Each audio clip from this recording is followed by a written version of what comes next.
भारत माता की, भारत माता की, भारत माता की। भारतीय जनता पार्टी के नवीन अध्यक्ष माननीय नितिन नबीन जी,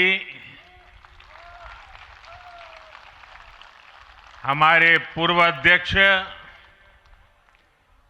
जेपी नड्डा जी, भाजपा परिवार के अन्य सभी वरिष्ठजन, देश भर से आए कार्यकर्ता साथी, देवी और सज्जनों, सर्वप्रथम माननीय नितिन नबीन जी को दुनिया के सबसे बड़े राजनीतिक दल का अध्यक्ष चुने जाने पर बहुत बहुत बधाई देता हूं, बहुत बहुत शुभकामनाएं देता हूं। बीते कई महीनों से संगठन पर्व यानी कि पार्टी का छोटी सी इकाई से लेकर के राष्ट्रीय अध्यक्ष चुनने की एक व्यापक प्रक्रिया 100% लोकतंत्र तरीके से भारतीय जनता पार्टी के संविधान के स्पिरिट को और उसमें बताई गई हर बात को ध्यान में रख करके लगातार चल रही थी।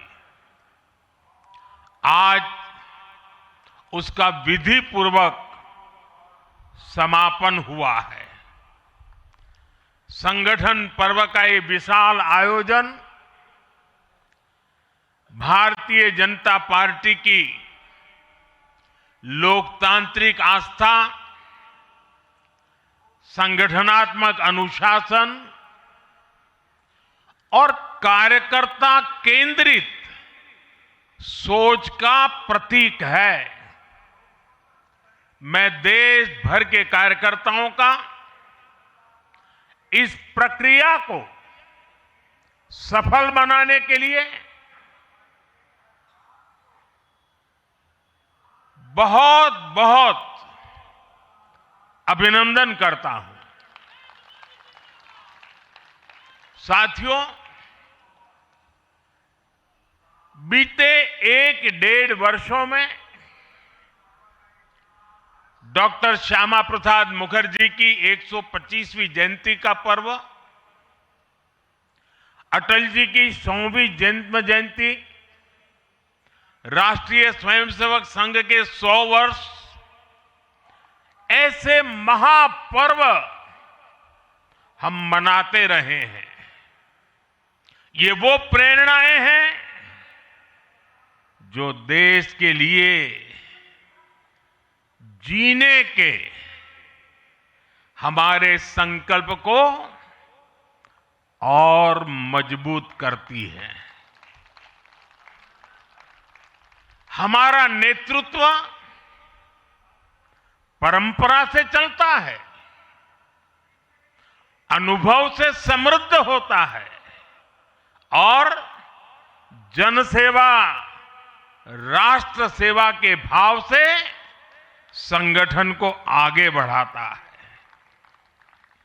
साथियों, अटल जी, आडवाणी जी और मुरली मनोहर जोशी जी के नेतृत्व में बीजेपी ने शून्य से लेकर शिखर तक का सफर देखा है। इस सदी में वेंकैया नायडू जी और नितिन गडकरी जी सहित हमारे कई वरिष्ठ साथियों ने संगठन को विस्तार दिया है। राजनाथ जी के नेतृत्व में पहली बार बीजेपी ने अपने दम पर पूर्ण बहुमत हासिल किया। फिर अमित भाई के नेतृत्व में देश के अनेक राज्यों में भाजपा की सरकारें बनी। लगातार दूसरी बार केंद्र में बीजेपी की सरकार बनी। फिर जेपी नड्डा जी के नेतृत्व में भाजपा पंचायत से लेकर पार्लियामेंट तक और सशक्त हुई। केंद्र में लगातार तीसरी बार भाजपा एनडीए की सरकार बनी। मैं पूर्व के सभी अध्यक्षों का उनके अमूल्य योगदान के लिए देश के कोटि कोटि कार्यकर्ताओं की तरफ से और मेरी तरफ से बहुत बहुत अभिनंदन करता हूं। साथियों, आप जानते हैं आज भाजपा का जितना फोकस संगठन के विस्तार पर है, उतनी ही बड़ी प्राथमिकता कार्यकर्ता के निर्माण की भी है। भाजपा एक ऐसी पार्टी है जहां लोगों को लगता होगा कि नरेंद्र मोदी देश के प्रधानमंत्री है, तीसरी बार प्रधानमंत्री बने, 50 साल की छोटी आयु में मुख्यमंत्री बन गए, 25 साल से लगातार हेड ऑफ द गवर्नमेंट रहे हैं। ये सब अपनी जगह पे हैं, लेकिन इन सबसे भी बड़ी चीज मेरे जीवन में है, मैं भारतीय जनता पार्टी का कार्यकर्ता हूं। ये सबसे बड़ा गर्व है। और जब बात पार्टी के विषयों को आती है, तब माननीय नितिन नवीन जी, मैं एक कार्यकर्ता हूं, वे मेरे बॉस हैं।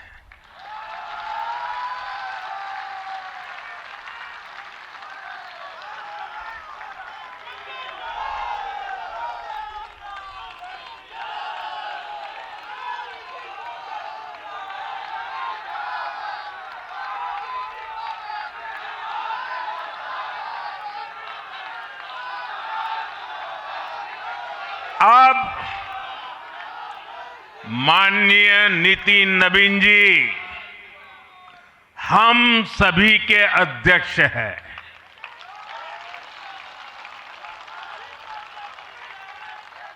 और उनका दायित्व सिर्फ भाजपा को भी संभालना इतना नहीं है, एनडीए के सब साथियों के बीच भी उन्होंने तालमेल का बहुत बड़ा दायित्व भी देखना होता है। साथियों, माननीय नितिन जी के संपर्क में जो भी आया है, वो उनकी सरलता और सहजता की चर्चा जरूर करता है। बीजेपी युवा मोर्चा का दायित्व हो, अलग अलग राज्यों में प्रभारी के रूप में जिम्मेदारी हो, या फिर बिहार सरकार में काम करने का अनुभव हो, नितिन जी ने हमेशा जब जब जो जहां जहां जो जिम्मेवारी मिली, अपने आप को उन्होंने साबित किया है। जिम्मेवारी देने वालों को भी उनके कार्य ने गर्व से भर दिया है। साथियों, ये 21वीं सदी है और देखते ही देखते 21वीं सदी के पहले 25 वर्ष तो पूरे भी हो चुके हैं।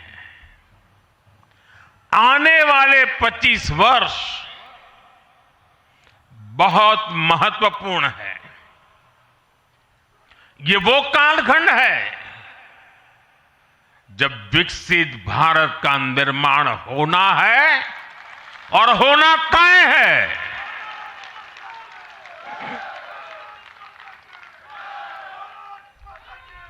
इस महत्वपूर्ण कालखंड की शुरुआत में हमारे माननीय नितिन नवीन जी बीजेपी की विरासत को आगे बढ़ाएंगे।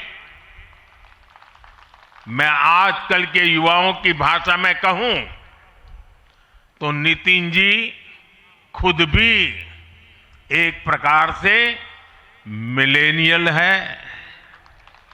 वो उस जनरेशन से हैं जिसने भारत में बड़े आर्थिक, सामाजिक और टेक्नोलॉजिकल परिवर्तन होते देखे हैं।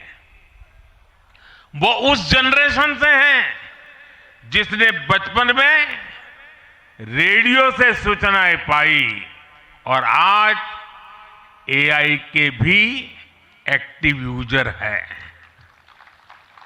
नितिन जी के पास युवा ऊर्जा भी है और संगठन में कार्य का लंबा अनुभव भी है।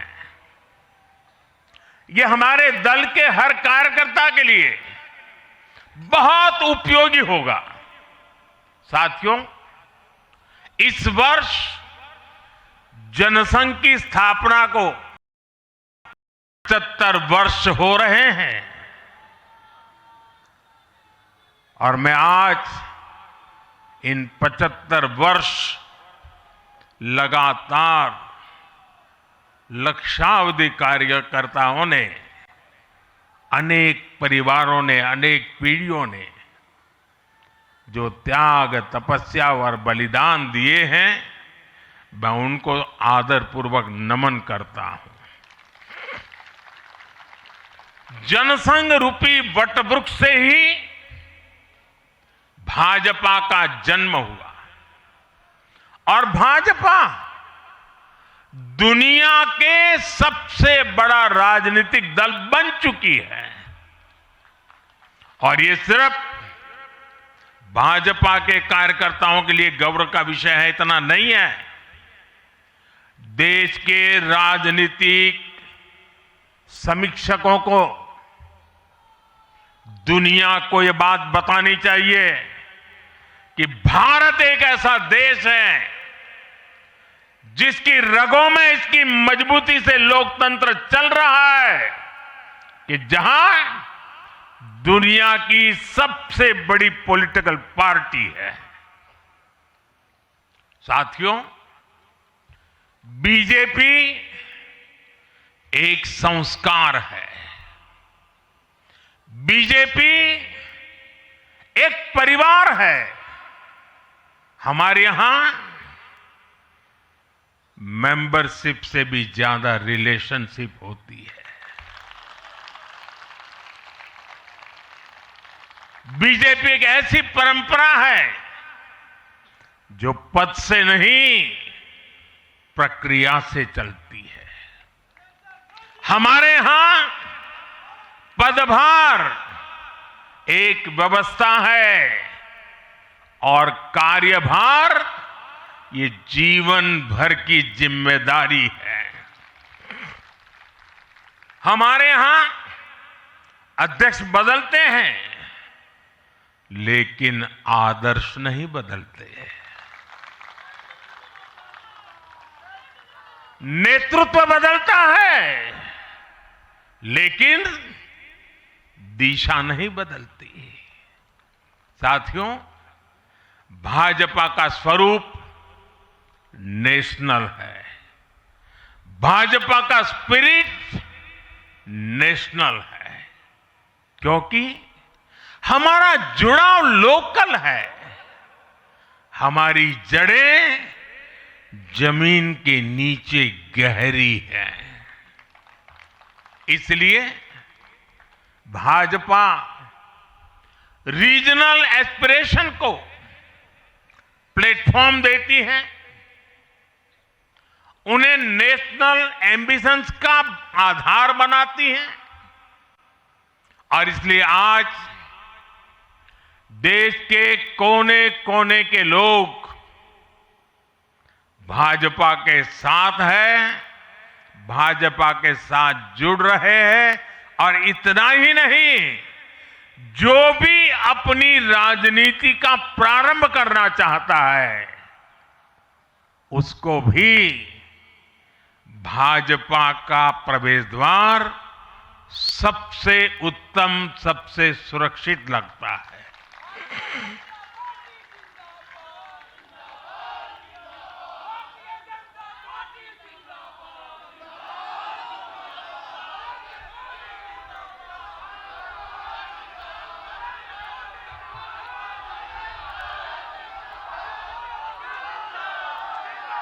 साथियों, जनता जनार्दन की सेवा ये हमारे लिए हमेशा सर्वोपरि रही है। हमने सत्ता को सुख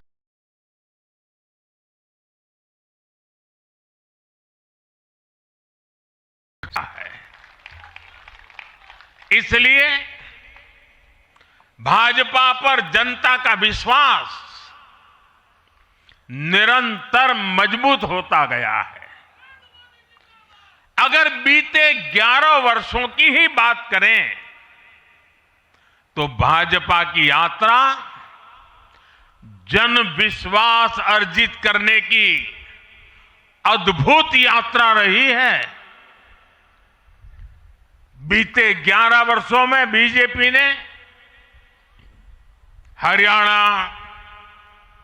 असम, त्रिपुरा और ओडिशा में पहली बार अपने सामर्थ्य से सरकार बनाई।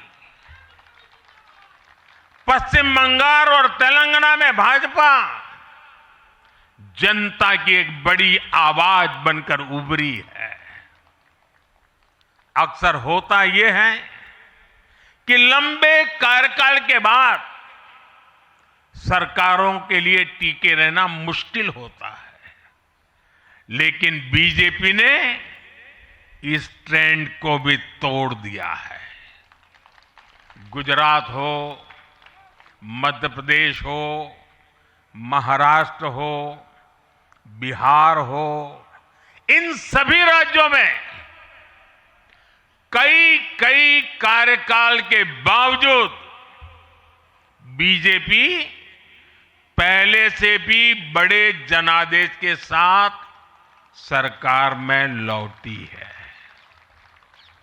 साथियों, बीते 1.5-2 वर्षों में तो भाजपा पर जनता का भरोसा और मजबूत हुआ है। विधानसभा हो या स्थानीय निकाय, बीजेपी की स्ट्राइक रेट अभूतपूर्व रही है। इस दौरान देश में 6 राज्यों में विधानसभा चुनाव हुए हैं। इनमें से 4 चुनाव बीजेपी एनडीए ने जीते हैं। साथियों, आज भाजपा सिर्फ संसद और विधानसभा की नहीं, बल्कि नगर पालिकाओं और नगर निगमों में भी पहली पसंद है। और इसका ताजा उदाहरण अभी हमारा महाराष्ट्र है। हाल में जो मेयर और पार्षदों के चुनाव परिणाम सामने आए, अभूतपूर्व है। बीजेपी महाराष्ट्र के स्थानीय निकायों में नंबर 1 पार्टी बनी है। कुल 29 में से 25 बड़े शहरों की जनता ने बीजेपी एनडीए को चुना है। कुल जितने पार्षद जीते हैं, उनमें से 50% बीजेपी के हैं। ऐसे ही केरला में भी आज बीजेपी के करीब 100 पार्षद हैं।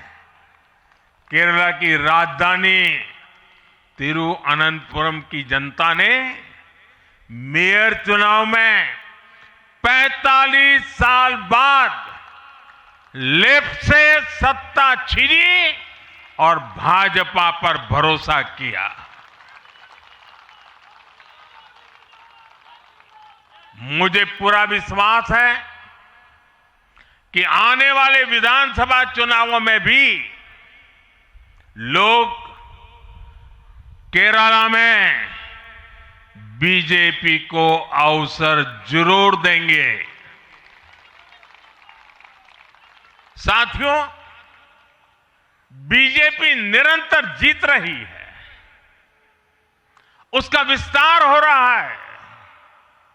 ये निश्चित तौर पर हम सभी के लिए गर्व का विषय है, लेकिन हम ये सभी के लिए बहुत बड़े दायित्व का बोध भी है और दायित्व बोध का समय भी है।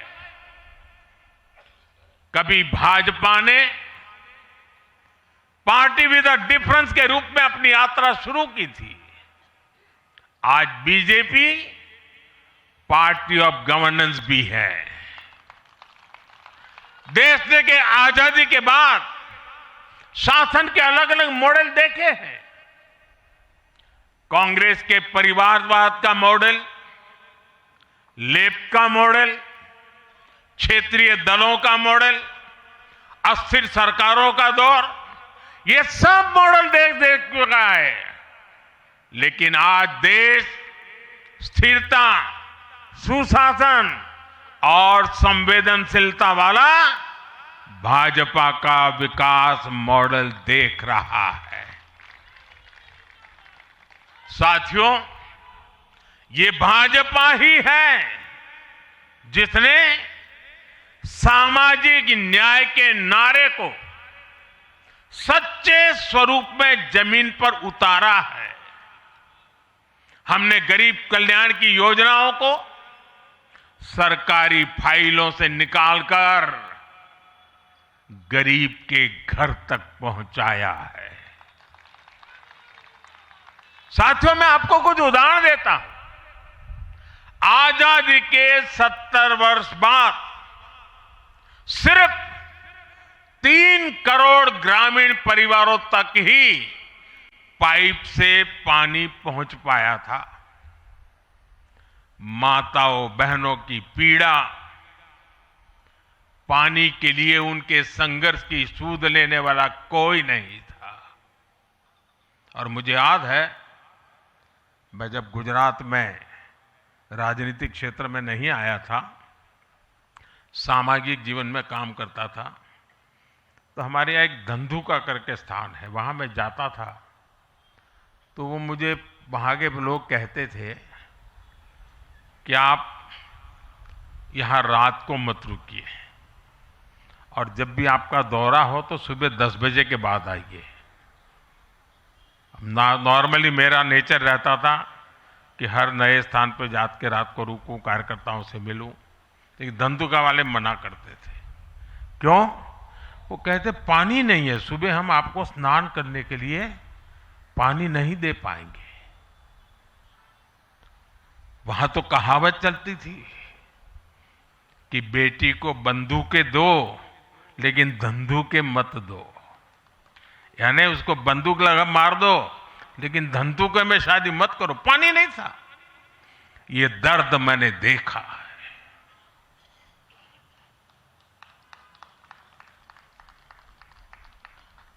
मैं धरती की सच्चाई से जुड़ा था। माताओं बहनों की पीड़ा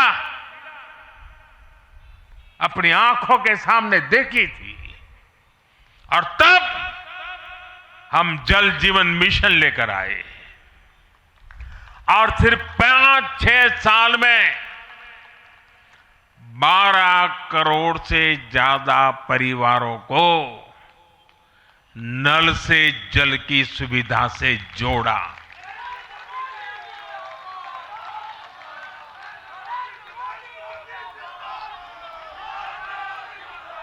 साथियों, ये हमारी सरकार है जिसने धुएं से बीमार होती बहनों की पीड़ा समझी, वरना पहले तो एलपीजी गैस को भी अमीरों का ही सौभाग्य मान लिया गया था। भाजपा ने पूरी संवेदनशीलता के साथ हर घर को एलपीजी गैस कनेक्शन से जोड़ने का अभियान चलाया। वर्ष 2014 तक जहां सिर्फ 14 करोड़ एलपीजी कनेक्शन थे, आज देश में 33 करोड़ से अधिक गैस कनेक्शन है। ऐसे ही गांव की बहनों को लखपति दीदी बनाने का अभियान है। यह भी इसलिए संभव हो पाया क्योंकि भाजपा बहनों बेटियों के सपनों के प्रति संवेदनशील है। साथियों, एक जमाना था हम भी सुनते थे कि फलाना परिवार वो तो लखपति परिवार है, ढीकना परिवार लखपति परिवार है, यानी लखपति होना बहुत बड़ी बात मानी जाती थी। ये मोदी है जो सपने देखता है कि मेरे गांव की गरीब मां भी लखपति दीदी बनेगी।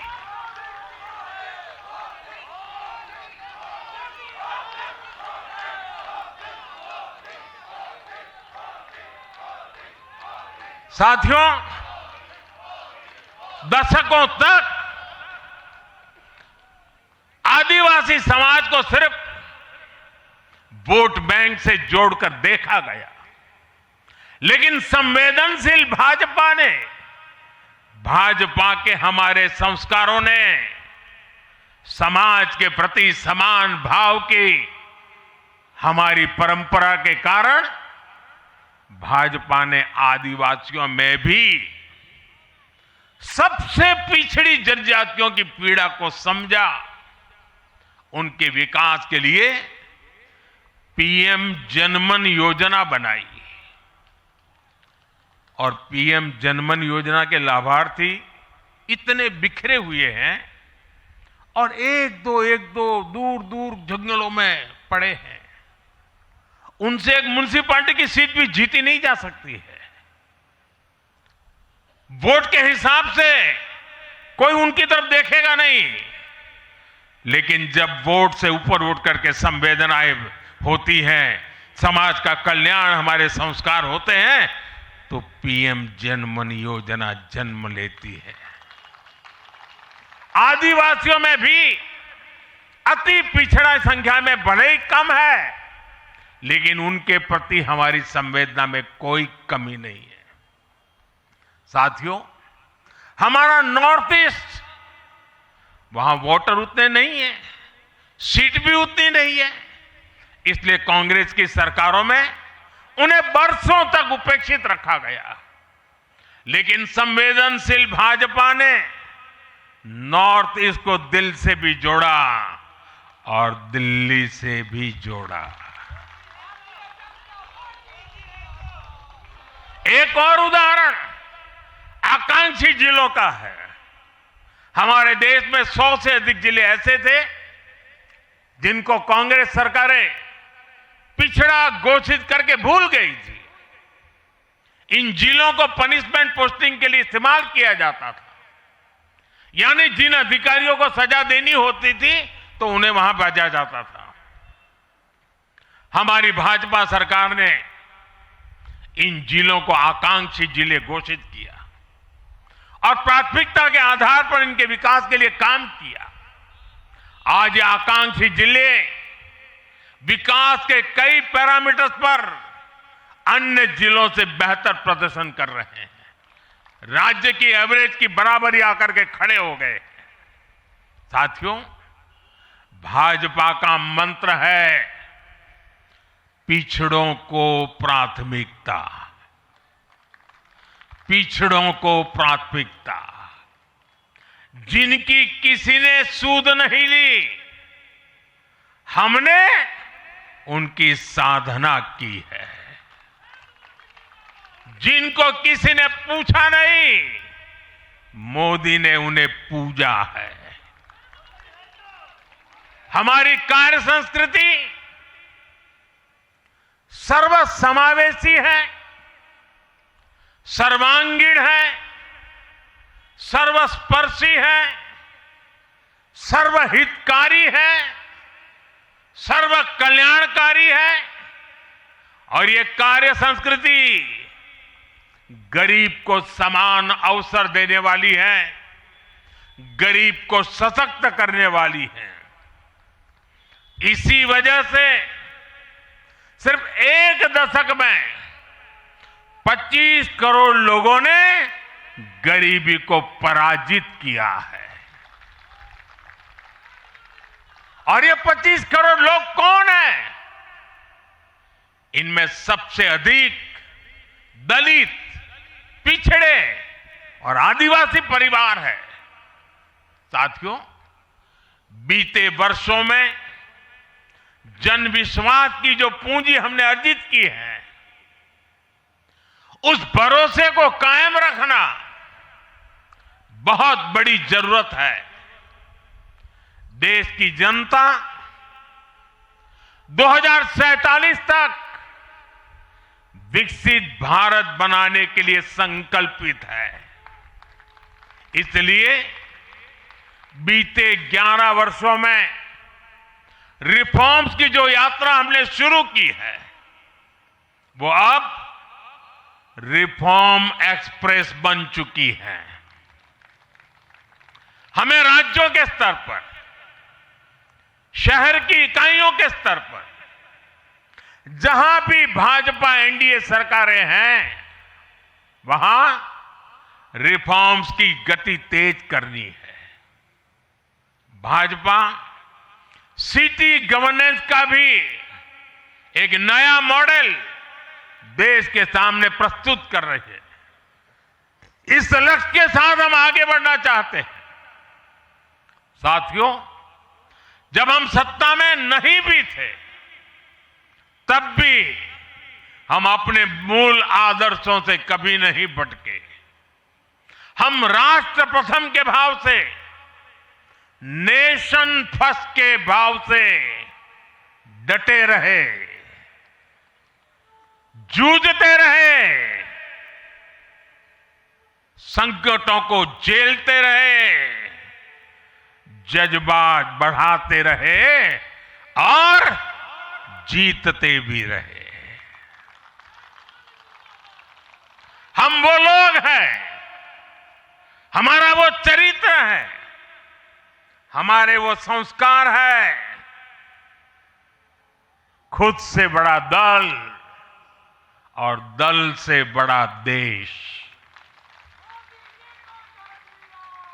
ये भाजपा के हर कार्यकर्ता का संस्कार है, भाजपा के हर कार्यकर्ता का जीवन मंत्र है। इसी भाव के साथ बीते 11 वर्षों में हमने अनेक चुनौतियों पर विजय पाई है।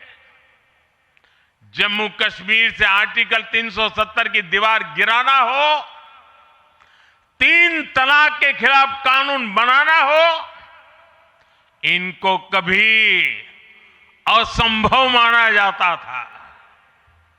आज ये हकीकत बन चुके हैं।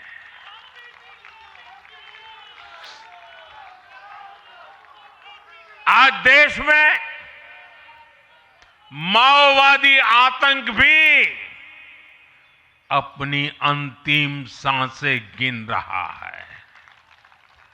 साथियों, आगे भी हमें हर चुनौती का पूरे सामर्थ्य से सामना करना है। आज देश के सामने एक बहुत बड़ी चुनौती घुसपैठियों की है, आबादी के असंतुलन की है।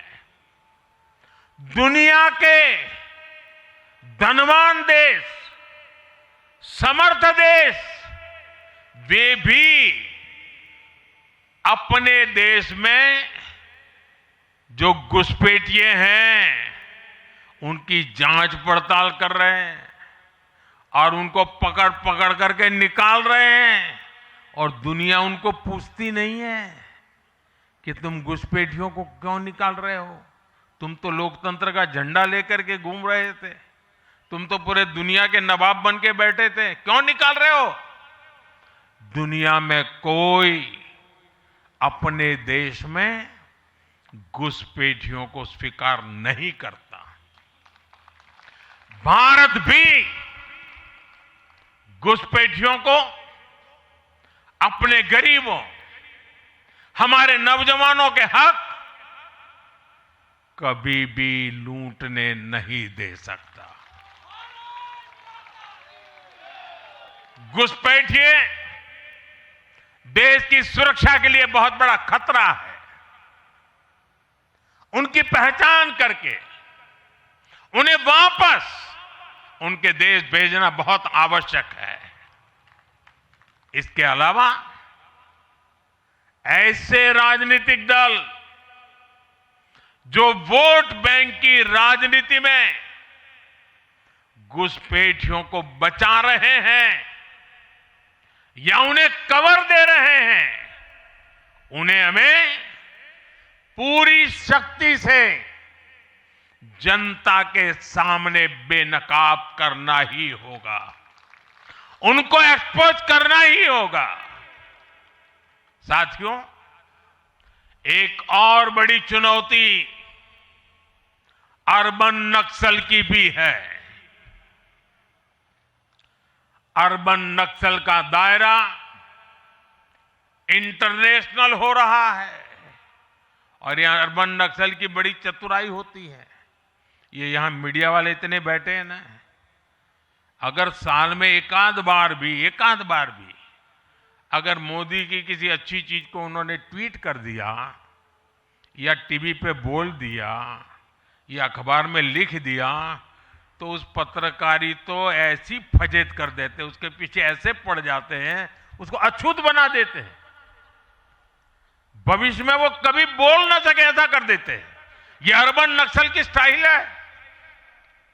हमको भी सालों तक ऐसा अछूत बना के रख दिया पूरे देश में भाजपा को। अब देश समझ गया है अर्बन नक्सलों के कारनामे।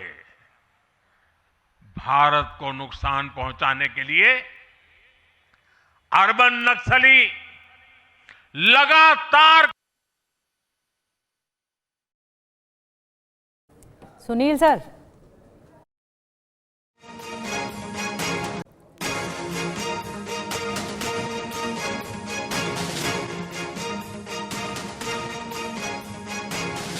घुसपैठियों को कवर दिया जा रहा है, घुसपैठियों का मसला उठाया है और बीजेपी के बारे में बताया कि कैसे बीजेपी ने यह सफर तय किया है शून्य से शिखर तक का, और देश की सुरक्षा के लिए जो आज सबसे बड़ा खतरा है वो घुसपैठिए हैं। ये प्रधानमंत्री मोदी की ओर से कहा गया। नितिन नबीन 12वें अध्यक्ष के तौर पर अब अपना कामकाज आगे बढ़ाएंगे और आज मौका इसलिए खास है क्योंकि बड़ी बातें उनकी ओर से की गई हैं, प्रधानमंत्री मोदी की ओर से की गई हैं। खास करके घुसपैठियों को लेकर एक बड़ा प्रहार किया गया है। एक बार फिर से सुनवाते हैं बड़ी बातें क्या रही प्रधानमंत्री मोदी की इस वक्त संबोधन के दौरान। मैं भारतीय जनता पार्टी का कार्यकर्ता हूं, ये सबसे बड़ा गर्व है। और जब बात पार्टी के विषय को आती है तब माननीय नितिन नबीन जी, मैं कार्यकर्ता हूं, वे मेरे बॉस हैं। अब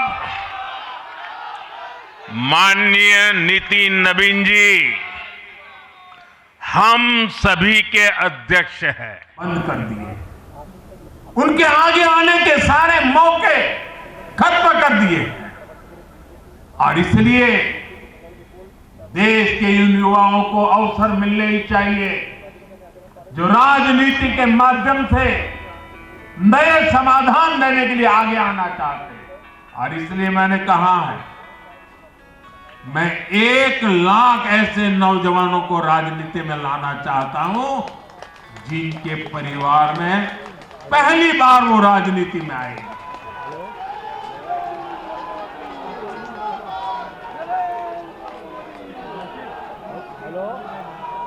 साथियों, अपने इन प्रयासों के बीच हमें हर उस बुराई से दूर रहना है।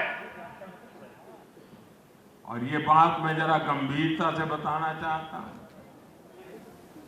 जनता हमें आशीर्वाद दे रही, निरंतर आशीर्वाद दे। हम जो कुछ भी है जनता जनार्दन के आशीर्वाद के कारण। हम जो कुछ भी है मेहनत कश समर्पित कार्यकर्ताओं के परिश्रम के कारण। और इसलिए जब इतने बढ़ रहे हैं, इतना सम्मान मिल रहा है, इतनी स्वीकृति मिल रही है, तब हमारा दायित्व अनेक गुना बढ़ जाता है। और पल पल हमें सोचना चाहिए वो कौन से कारण है जिसने कांग्रेस पार्टी को बर्बाद कर दिया। वो कौन सी बुराइयां कांग्रेस में घुस गई जो आज कांग्रेस को तबाही के कगार पर लाकर के खड़ा कर दिया। हमें उन सारी बुराइयों से बचना है।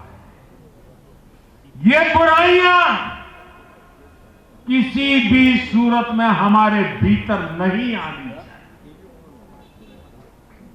हमें इससे बच के रहना है। और जहां जहां हम बच के रहते हैं, हमें कोई मुकाबला नहीं कर पाता है। साथियों, आज देश को याद भी नहीं होगा कि 1984 में 1984 में कांग्रेस को 400 से अधिक सीटें मिली थी, नेहरू जी के जमाने से भी ज्यादा। और देश ने करीब करीब 50% वोट दिया था कांग्रेस को। लेकिन आज कांग्रेस 100 सीटों के लिए तरस गई है। कांग्रेस अपने इस घनघोर पतन की कभी समीक्षा नहीं करती, क्योंकि अगर समीक्षा करेंगे, ये पतन के कारणों की ओर जाएंगे, तो फिर उसी परिवार पर सवाल उठेंगे जिस परिवार ने कांग्रेस पर कब्जा करके रखा है। और इसलिए बहाने ढूंढते रहते हैं।